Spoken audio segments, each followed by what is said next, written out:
Karibu hapa kwenye Darubini ya Channel 1. Mtazamaji, siku ya leo hapa kwenye Darubini ya Channel 1 tumebahatika kuwa naye Waziri wa Utalii Penina Malonza ambaye amefika hapa ili kuweza kutufahamisha tu kwa kiduchu kuhusiana na kongamano la mabadiliko ya tabia nchi ambalo linatarajiwa kufanyika hapa jijini Nairobi kuanzia tarehe 4 hadi tarehe 6, ambapo mataifa ya bara hili yataweza kukongamana hapa ili kuweza kuangazia masuala mbalimbali, changamoto mbalimbali ambazo zinakumba taifa hili kuhusiana na masuala ya hali ya anga.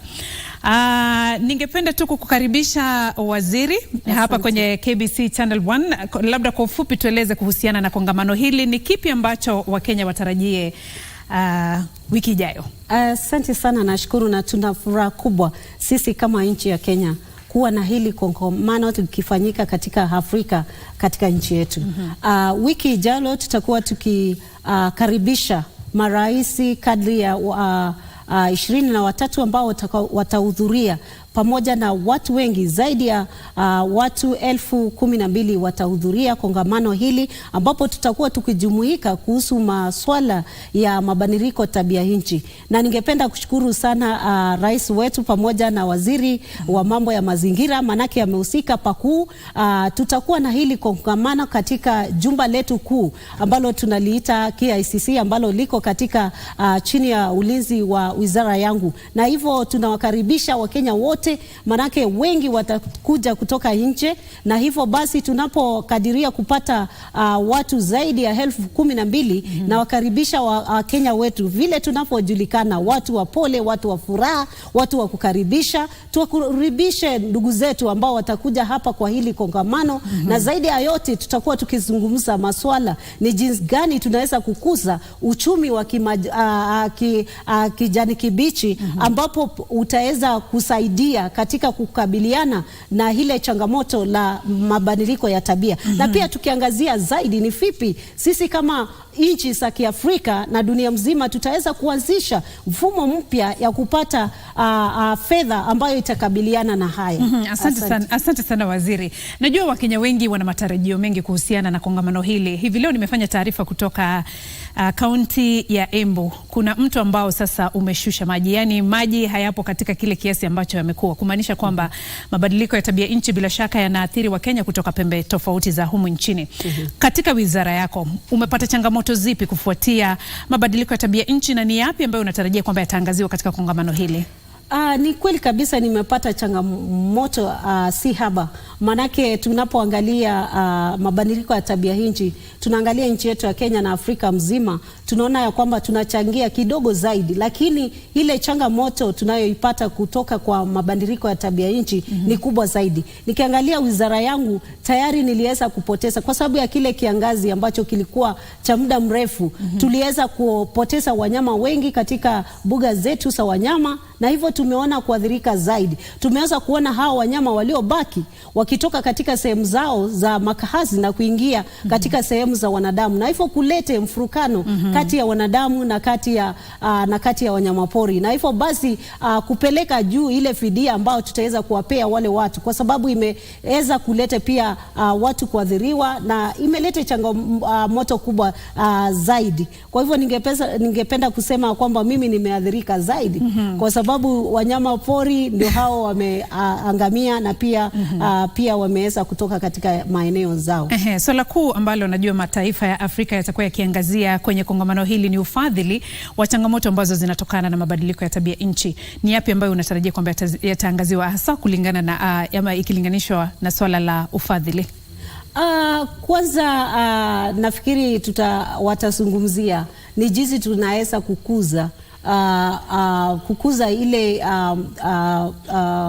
kijani kibichi, yani ile ukuzi wa kuendelea katika kulete kijani kibichi. Hiyo ni kumaanisha kubadilisha ile mazingira yetu ambayo tunaona ni kame, ili ikawe kijani kibichi, na hivyo basi upanzi wa miti na mambo kama ya fedha ambazo tutazitafuta sisi kama nchi ya Kenya na pia kama Afrika mzima. Kwa hivyo basi naona masuala mingi itaangamia katika kuangalia sisi kama Waafrika, nchi za Kiafrika tumejiandaa namna gani?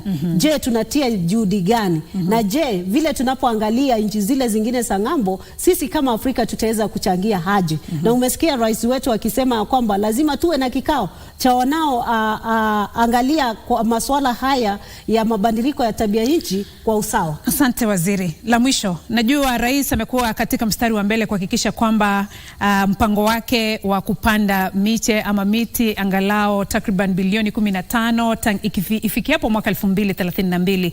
Unafanya juhudi zipi wewe kama waziri wa utalii kuhakikisha kwamba mpango huo wa serikali unafikiwa? Kwa ufupi tu. Tunahusika sisi kama Wizara ya Wanyamapori, Utalii na Turathi zetu. Tunahusika, na ningependa kukuambia kila wizara zote zikiwa 21 zinahusika kwa njia moja ama lingine. Na tumepewa nambari ambalo kila mmoja atachangia kwa hiyo bilioni 15. Kwa hivyo katika wizara yangu kuna ile namba nimechukua ambayo nitaichangia milioni ya miti ambayo nitapanda katika ile wizara, tukifanya kazi kwa ukaribu zaidi na Wizara ya Mazingira. Manake Wizara ya Mazingira inaangalia upanzi wa miti, pia nasi katika wizara yetu tunaangalia mambo ya ile tunaita wanyama na pamoja na ile miti ndogo ndogo katika sehemu zile ambazo ni za wanyama wetu. Kwa hivyo tutahusika katika upanzi wa miti, pia tutahusika katika upanzi wa nyasi. Manake tunapoangalia mabadiliko ya nchi na zile na zile pumzi ambazo zinapelekwa nje ambao tunasema ndio zinaochangia, tunaona kwamba ukipanda nyasi itaweza kuchangia pakuu na itaweza kuchukua mingi ya ile emissions ambayo itatoka kwa wingi ikisaidiana na miti. Kwa hivyo sisi wote tunachangia kwa hiyo pande yote. Asante sana waziri. Natumai kwamba wiki ijayo tangia tarehe 4 hadi 6 wizara yako itaweza kuchukua fursa zitakazo kuwepo kuhakikisha kwamba wizara yako itaboreka na hasa kusaidia nchi ya Kenya kuboresha mabadiliko ya tabia nchi na kuweza kukabiliana na changamoto zilizopo hapa nchini. Asante sana na kila laheri, na asante sana kwa kufika hapa KBC Channel 1. Mtazamaji, huyo ni waziri wa utalii hapa nchini Kenya, Penina Malonza, ambaye bila shaka ametuelezea azma yake kuhusiana ni yapi ambayo atakuwa akitarajia wiki ijayo na azma ambazo angependa kuona zikiangaziwa ama masuala na malengo mbalimbali yatakayoweza kuangaziwa na nchi za bara Afrika wakati kongamano hilo la mabadiliko ya tabia nchi yatakapokuwa ama kongamano hilo litakapokuwa liking'oa nanga tarehe 4 hadi tarehe 6. Na bila shaka KBC Channel 1 tumejiandaa vilivyo kuhakikisha kwamba tunaangazia masuala yanayohusiana na mabadiliko ya tabia nchi ili kuweza kukuletea kongamano hilo moja kwa moja. Natumai kwamba utakuwa ukifuatilia kupitia runinga yako uipendayo ya KBC Channel 1. Haya, tuanze taarifa za jioni ya leo mtazamaji kwa vidokezo.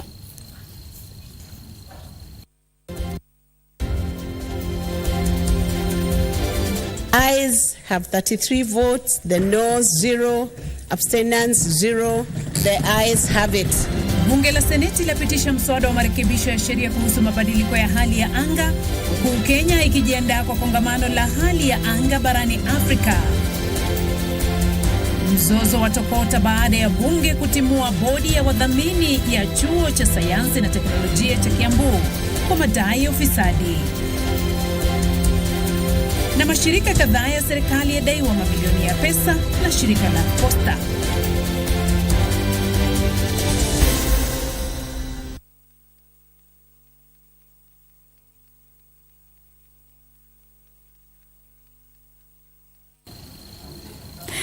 Na mtazamaji, hizo ni baadhi ya taarifa ambazo tumekuandalia hapa jioni ya leo, na tumetangulia Darubini kwa kukuletea mazungumzo mafupi na waziri wa utalii Penina Malonza, ambaye anatuelezea yale ambayo anatarajia kutokana na kongamano la tabia nchi, mabadiliko ya tabia nchi litakalokuwa liking'oa nanga hapa nchini wiki ijayo.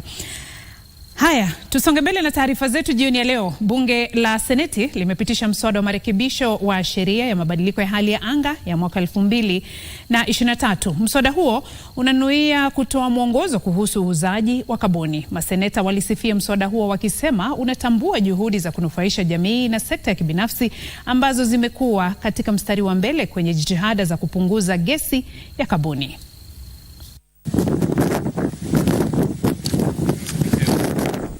Jamii pamoja na wale walio kwenye mstari wa mbele katika juhudi za kuhifadhi na kutunza mazingira katika kukabiliana na mabadiliko ya tabia nchi sasa watafaidika baada ya bunge la Seneti kupitisha mswada wa marekebisho ya sheria ya mabadiliko ya hali ya anga wa mwaka 2023.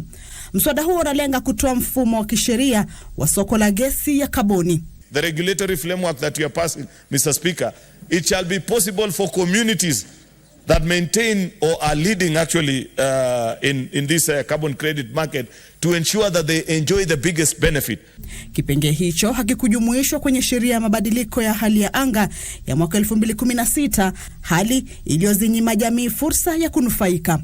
Watu wakijua kwamba kusimamia misitu yetu, kupanda miti kuna faida ya kipesa na kwamba kuna register ambayo itawekwa, basi Bwana Spika, sheria hii itajenga hatua kubwa sana kusimamia mazingira yetu. There are counted no less than 116 projects that are going on in the country. But the biggest question that people continue to ask themselves is, where is this actual money? Where is this project? Where is it in Migori? Where is it in Kericho? Where is it in Siaya? That I can identify this particular project, and so that my own people who are making their contribution can know. In Marsabit, Lake Turkana wind power is generating this wind or electricity from a place called Sarima. And with this regulation, that means even these people are going to get what is rightfully theirs. Malipo kutokana na upanzi wa miti yanawezesha jamii na watunzi wa mazingira kufaidika kutoka kwa kampuni zinazotoa gesi ya kaboni kwa wingi. You will see that there's a provision there that in every agreement for such projects, 40% of the aggregate earnings shall be reserved for the communities. So those of us who are asking where the communities were going to benefit then can see that the bill has provided for those. One of the things that has been lacking is, Mr. Speaker, the issue of awareness, the issue of information dissemination on how carbon trading is going to be done in this country. Mswada huo pia unatoa fursa ya utathmini wa athari za kimazingira kwa kila mradi wa kupunguza gesi ya kaboni. Hata hivyo, baadhi ya maseneta walibua wasiwasi kwamba kaunti hazijashirikishwa kikamilifu kwenye mswada huo. Even though it makes reference to communities, it is a vague reference to communities. Any community member reading this law will not be clear what this means for them as a community. Mswada huo sasa unasubiri kutiwa saini kuwa sheria na rais. Kamchemenza, Darubini. Tukichana taarifa yake Kamchemenza, bunge la Afrika, samahani, naelekezwa kwamba natumia kamera hii. Naam, bunge la Afrika limeanzisha mchakato wa kubuni sheria ya mabadiliko ya hali ya hewa. Wabunge wa nchi mbalimbali za Afrika wanaendelea kutafuta suluhu mwafaka za kukabili tatizo la mabadiliko ya tabia nchi na vile haki na usawa wa kimazingira katika jitihada za kushawishi ajenda ya mabadiliko ya hali ya anga katika bara hili. Mataifa ya bara Afrika yamehimizwa kutimiza ahadi zake kwenye kampeni ya kukabiliana na athari za mabadiliko ya hali ya hewa kabla ya kuanza kwa kongamano la bara Afrika kuhusu mabadiliko ya tabia nchi tarehe 4 mwezi Septemba mwaka huu. This position calls for ambitious and binding emission commitments from developed countries, adequate and predictable financial support for adaptation and mitigation actions in developing countries, technology transfer and capacity building, and a comprehensive inclusive framework for addressing loss and damage. Tolewa katika kongamano la awali, bunge la Afrika limesema limeanza mchakato wa kuunda sheria ya mabadiliko ya hali ya hewa. The committee responsible in the Pan-African Parliament has started the process of developing the model law, and hopefully it will be adopted very soon. Pia lilitoa wito wa kusikizwa kwa sauti ya wanyonge ambao wameathirika zaidi na athari za mabadiliko ya tabia nchi. Within the Kenyan context, we want this message to go to the lowest level possible. And I'm happy that the Senate and the Kenyan Parliament and the Kenyan government has approved the FLOCA program, which is about financing locally led climate actions. There is almost 1 billion shillings that the Senate approved to go to counties in the last allocation of revenue act that the Senate passed. Muhimu katika ajenda hiyo ni wito wa haki ya mabadiliko ya tabia nchi na usawa. and there was a study that said that Africa sometimes sells a ton of carbon at probably $10, while in Europe you'll sell a ton of carbon at $700 or $800. So those disparities must be dealt with, so that when Kenya takes carbon to the market, the same price that Europe gets in that market should prevail. Walikariri miito kwa wahusika kudhibiti utoaji wa hewa chafu. Sarafina Robi, Darubini. Naam, mzozo wa kisheria unanukia baada ya kamati ya bunge la taifa kuwafurusha wanachama wa bodi ya usimamizi wa chuo cha Kiambu Institute of Science and Technology wakiwashtumu kwa kuhusika na ulaghai. Kamati ya bunge la taifa kuhusu uongozi na elimu ilizuru taasisi hiyo ili kuchunguza shughuli za bodi hiyo. Bodi hiyo inayokabiliwa na utata, hata hivyo, imesema kuwa itaenda mahakamani.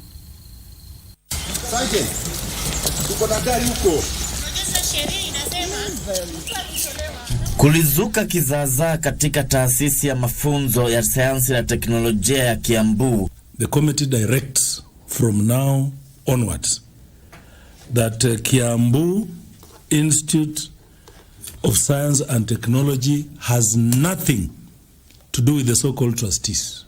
Wakati wanachama wa kamati ya bunge la taifa wanaohusika na masuala ya uwekezaji wa umma na elimu walipovamia chuo hicho ili kuwafurusha wanachama wa bodi inayosimamia chuo hicho.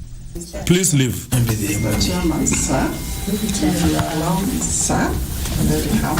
Yes, in 2 minutes, madam.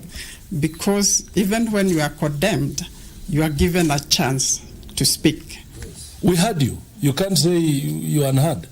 You still have opportunity to write to us. Kamati hiyo ikiongozwa na mbunge wa Bumula Jack Wamboka iliagiza kuzuiliwa kwa wanachama wa bodi kuingia katika taasisi hiyo.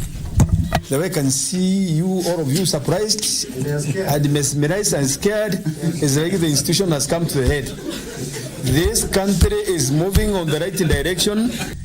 Wabunge wanaishtumu bodi hiyo kwa kukiuka sheria katika kujipatia mkopo wa shilingi milioni 158 kwa kutumia ardhi ya taasisi hiyo kama dhamana. Kamati hiyo pia imeelezea wasiwasi kuhusu umiliki wa stakabadhi za ardhi ya ekari 200 ambayo ilikuwa ikimilikiwa na taasisi hiyo, kwa vile ni ardhi ya ekari 70 pekee ndio iliyo na stakabadhi maalum.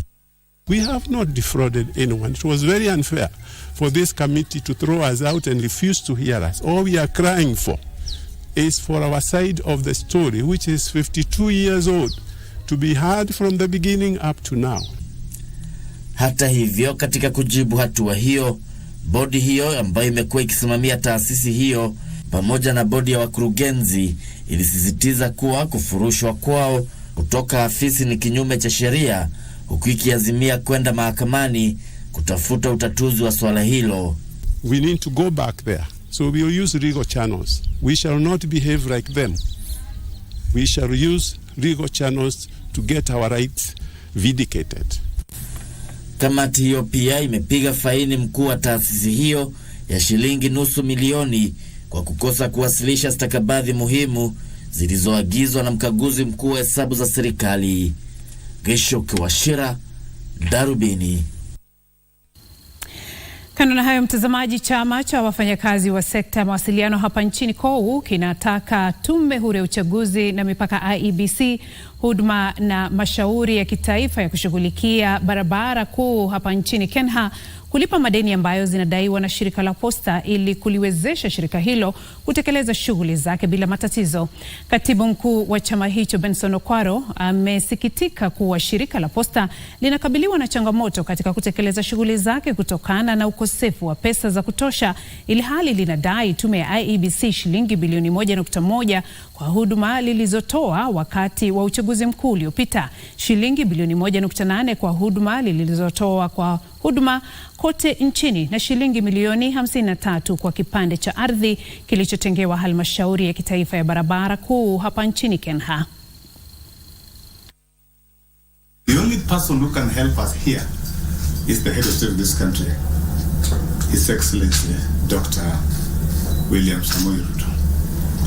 I want to make a special plea to him to get out of his way and force the creditors of Postal Corporation of Kenya to pay the money. We are not asking money from the exchequer. Postal Corporation has done business with people in government, and they are owed millions of Kenya shillings, and they are not paying, and we struggling to pay salary while our members are expected to work.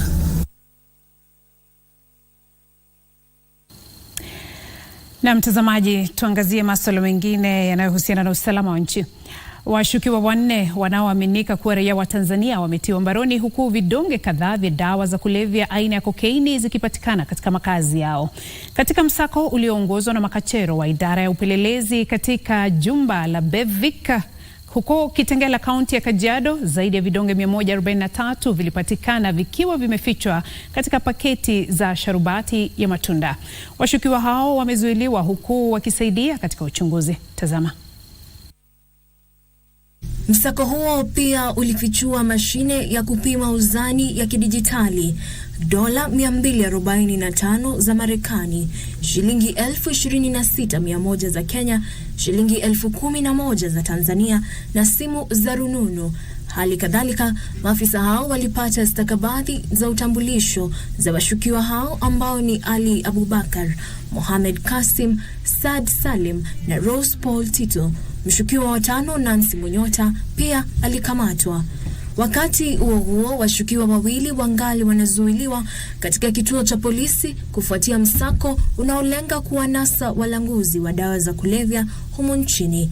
Wawili hao ambao mmoja ni raia wa Nigeria, Michael Adeyemi, na mwingine raia wa Kenya, Selina Ndinda, walikamatwa mtaani Umoja Inako jijini Nairobi. Upekuzi katika nyumba yao uligundua paketi za unga unaoaminika kuwa kokaini za uzani wa gramu 2,100 zilizofichwa katika mkoba. Washukiwa hao wanatarajiwa kushtakiwa mahakamani. Jacqueline Masharia, Darubini. Moja kwa moja tuangazie taarifa za biashara. Mwenzangu wa Tahili Moka yuko ponde ule mwingine atakuwa kukuletea zile za spoti. Serikali inatarajiwa kutangaza bei mpya ya mahindi wiki ijayo katika juhudi za kuwakinga wakulima kutokana na walaghai. Waziri wa Kilimo Mithika Linturi pia amesema serikali ina mipango ya kununua magunia milioni 1 ya mahindi ili kuyahifadhi katika maghala ya kitaifa mara tu ufadhili utakapopatikana kutoka kwa hazina ya kitaifa. Kwa kipindi kirefu, wakulima wamekuwa wakilalamikia bei ya chini ya zao la mahindi humu nchini, huku mawakala wakilipa shilingi 50 kwa kila kilo ya zao hilo. Akizungumza huko Kitale wakati ya siku ya mafunzo kwa wakulima nyanjani iliyoandaliwa na kampuni ya mbegu nchini Kenya Seed, Linturi alisema anashauriana na wadau wengine kabla ya kutangaza bei hiyo mpya. We are announcing the new prices of the minimum prices of maize because it is necessary so that farmers are not taken advantage of by whichever brokers out there. Aidha, waziri alisema serikali itahakikisha wakulima wananufaika kutokana na zao hilo, kwani wanatarajia mavuno mengi mwaka huu. We also want to operationalize the warehouse system so that our trend and our business in this space of storage and sale of our farm produce is managed in a way that gives the best return. Kadhalika, Linturi alisema kwamba serikali itanunua magunia milioni 1 ya mahindi kutoka kwa wakulima ili kuhifadhi katika maghala ya kitaifa na kwamba wizara yake inajadiliana na hazina ya kitaifa kufadhili mpango huo. Aidha, waziri alisema kwa serikali inashirikiana na wenye mitambo tamba ya kukausha mahindi kuhakikisha mahindi ya wakulima ni salama kwa matumizi, huku ikipunguza hasara inayopatikana wakati wa kuvuna inayokadiriwa kuwa 25% ya mahindi yote yanayovunwa nchini. Next, that and this, we will be able to get mobile dryers to our farmers because we want to ensure that the food grown is properly managed so that we don't lose the maize, we don't lose our crop because of infestation of aflatoxin.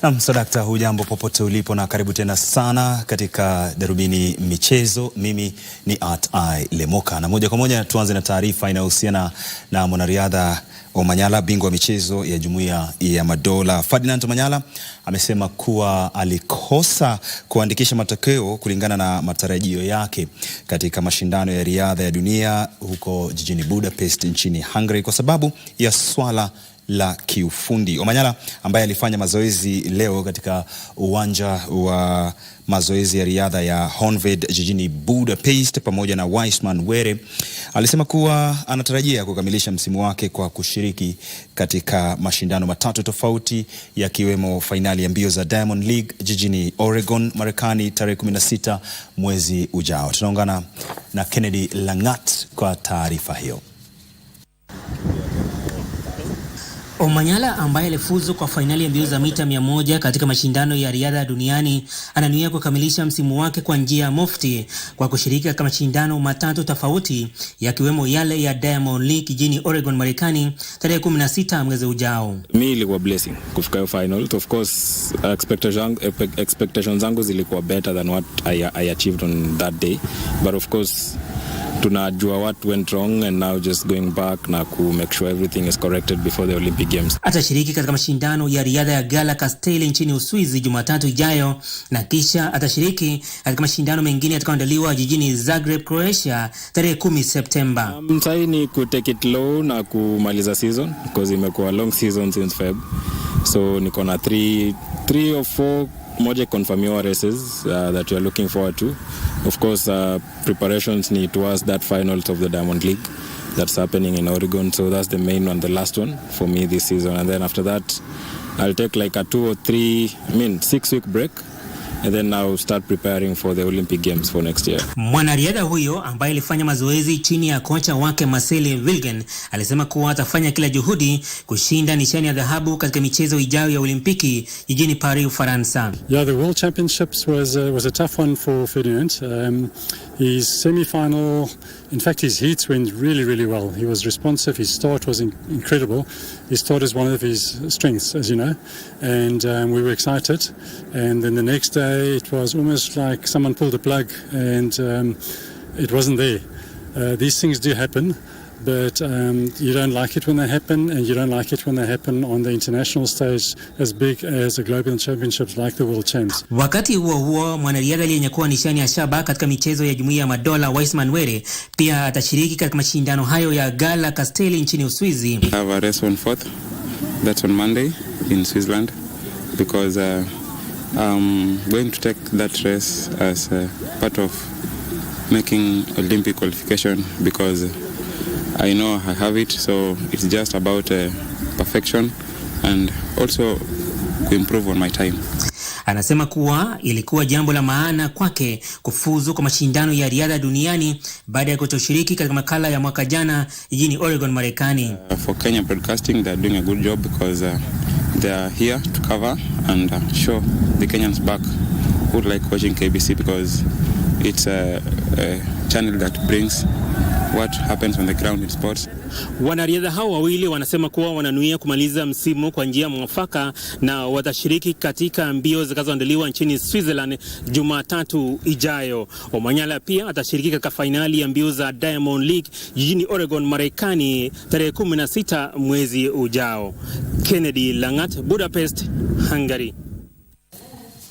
Vizuri sana Kennedy Langat kwa taarifa hiyo, na kabla ya kufunga tuangazie taarifa hii ya mkondo wa 13 msururu wa mashindano ya gofu ya NCBA ambao utaandaliwa Jumamosi hii katika klabu cha Great Rift Valley Lodge and Golf Resort. Tizama jinsi mambo yatakavyokuwa, kwani zaidi ya wachezaji 100 wanatarajiwa kushiriki mashindano hayo huku wakiwania nafasi ya kucheza kwenye fainali ya michuano hiyo katika klabu ya Sigona baadaye mwaka huu. Mashindano hayo ni mkondo wa 13 ambapo washindi watatuzwa katika vitengo tofauti vikiwemo wanaume, wanawake na chipkizi. Akizungumza kabla ya kuandaliwa kwa mashindano hayo, mkurugenzi mkuu wa NCBA John Gashora alisema wanatarajia ushindani mkali na mkubwa sana kutoka kwa washiriki.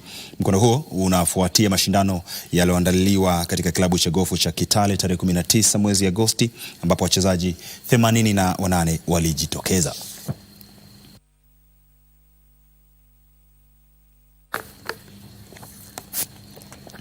Mwendo wa saa 3 usiku utapokea taarifa kuhusiana na timu ya taifa ya wanaume ya mpira wa wavu ambayo itaondoka humu nchini leo usiku kabla ya michuano ya bara Afrika itakayoandaliwa kuanzia tarehe 1 hadi 18 mwezi Septemba huko Misri. Tumefika mwisho wa Darubini Michezo. Asante sana kwa utazamaji wako. Shukrani sana pia kwa mdau wako na kuregesha kwake Beatrice Gatonye. Tuingie darasani, sio? Asante sana Lemoka. Nadhani leo hautaondoka darasani. Karibu sana upande huu. Asante sana. Shukrani sana. Haya, umemwona waziri wa utalii hapa. Nimemwona waziri wa utalii. Anazungumzia masuala ya mabadiliko ya tabia nchi na hasa kongamano ambalo litakuwa likifanyika hapa nchini Kenya, ambapo Kenya itakuwa inaalika nchi za Afrika kuweza kuja kujadili masuala kuhusiana na mabadiliko ya tabia nchi, changamoto ambazo zinakumba taifa hili na masuala ama mikakati ambayo wanastahili kuweka ili kuweza kukabiliana na mabadiliko ya tabia nchi. Na hivi leo kwenye tangu jana tunajifunza masuala mbalimbali yanayohusiana na mabadiliko ya tabia nchi kwa lugha ya ishara. Na nikukumbushe tu, jana tuliweza kujifundisha climate change, mabadiliko ya tabia nchi, yani climate change. Unaona fanya hivi? Si hivi. Hivi. Climate change. Na leo ningependa tujifundishe misamiati ambayo inazunguka mabadiliko ya tabia nchi kwa lugha ya ishara. Wakati wiki ijayo utakuwa ukisikia masuala yanayohusiana na mvua yakitajwa. El Nino, umesikia hata utabiri wa hali ya hewa unasema El Nino yaja, kutakuwa na mvua nyingi. Haya, mvua kwa lugha ya ishara. Mvua. Haya, wiki ijayo pia utakuwa ukisikia masuala yanayohusiana na miti.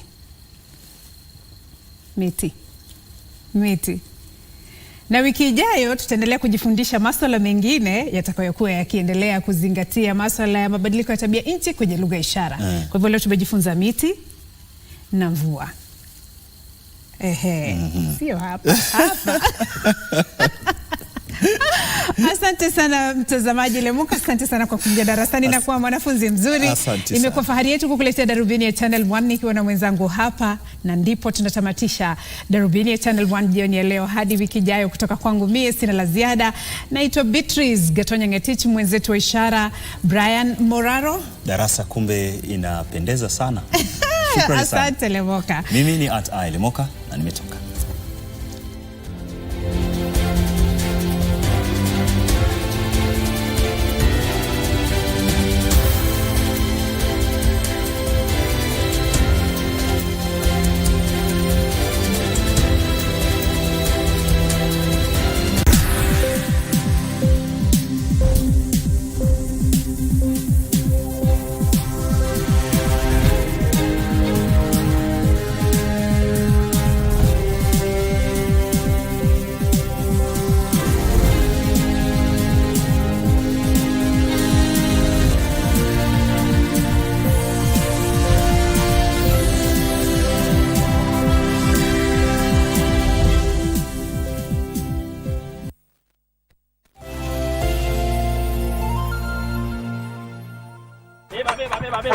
Beba.